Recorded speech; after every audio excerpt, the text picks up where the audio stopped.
Gente, eu participo há muitos anos de planejamentos tributários e sucessórios que envolvem patrimônio aqui no Brasil e no exterior. E eu quero chamar a atenção aqui, tá, nesse vídeo, nesse conteúdo, para uma questão que eu vejo poucas casas de investimento abordarem com os clientes, tá? Já vi isso passar batido em algumas situações e acabar aí onerando, né, tributando aí em valores expressivos estruturas patrimoniais do exterior que, a depender do tipo, do formato, né, da estrutura, que muitas vezes é recomendada aqui pelos assessores no Brasil, poderia gerar uma economia tributária do ITCMD. Né? Estou falando aí de transmissão causa-mortes. E é nesse ponto que eu quero chamar a atenção aqui. Vamos lá. Estou comparando uma estrutura de trust, um trust revogável, com um testamento no exterior. Então, normalmente, né, perdão, as famílias que têm patrimônio fora, vou dar um exemplo aqui standard, tá? É uma pessoa física residente no Brasil que destinou parte do seu patrimônio, dos seus recursos financeiros, para a constituição de um portfólio de investimentos numa estrutura em BVI, paraíso fiscal. Uma offshore padrão, tá? Estrutura padrão e conhecida aí, já há muito tempo, zero novidade isso aqui.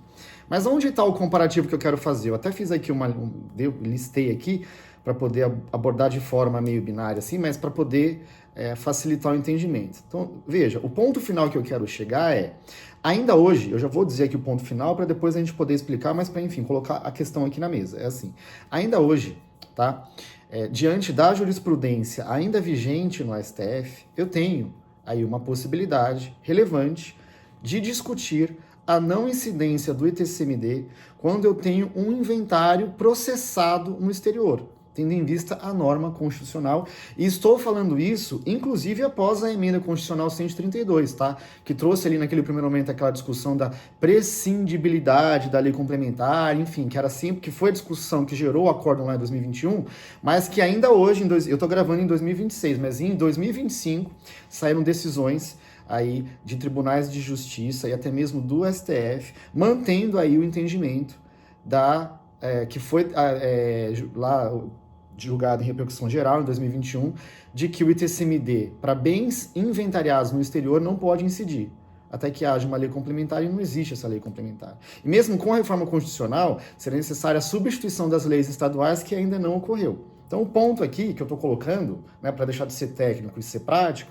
veja, famílias, ainda hoje há possibilidade de economia do ITCMD. Se a lei vai mudar daqui a 6 meses, enfim, não dá para saber, mas estou me baseando no hoje, para poder levar informação que pode aí contribuir com uma decisão. Então, hoje, um testamento lá fora, né, que faria com que eu tivesse que abrir o inventário lá fora e processar esse inventário, a meu ver, me gera aí um suporte documental que me permite ainda estar na discussão do não ITCMD do patrimônio inventariado lá fora. O trust, né, pela formatação que é o trust, ele já enfraqueceria ou até mesmo tiraria a família dessa questão. Né? Porque assim, veja, vamos lá, vou passar aqui por pontos aqui comparativos só para tentar resumir. Né? Quando eu faço o trust, e aí ocorre o falecimento, tem uma transferência direta para os beneficiários. Isso tudo já fica definido na documentação do trust. Então, eu não vou ter um inventário processado lá fora. Na via do testamento, eu abro o inventário e processo o inventário lá fora e gero esse suporte documental que me diz que eu atenderia a regra constitucional. Tá? O trust certamente é muito mais caro, ele é muito mais estruturado, o acesso ao patrimônio ele tende a ser mais rápido, embora com o testamento não é demorado. Tá? Vou usar o exemplo de BVI aqui que a gente já fez. E os custos de um trust são muito maiores. Agora, veja, tem essa questão ainda do ITCMD. Eu estou colocando esse ponto aqui porque eu vejo que ainda hoje é uma questão que não é devidamente abordada aí pelos assessores e que eu entendo que ainda é um ponto. Tá? Para terminar, vale lembrar, né, que o trust ele não evita tributação aqui no Brasil. Né? A Lei 14.754 ela trouxe essa previsão de que continua normal com tributação na pessoa do instituidor.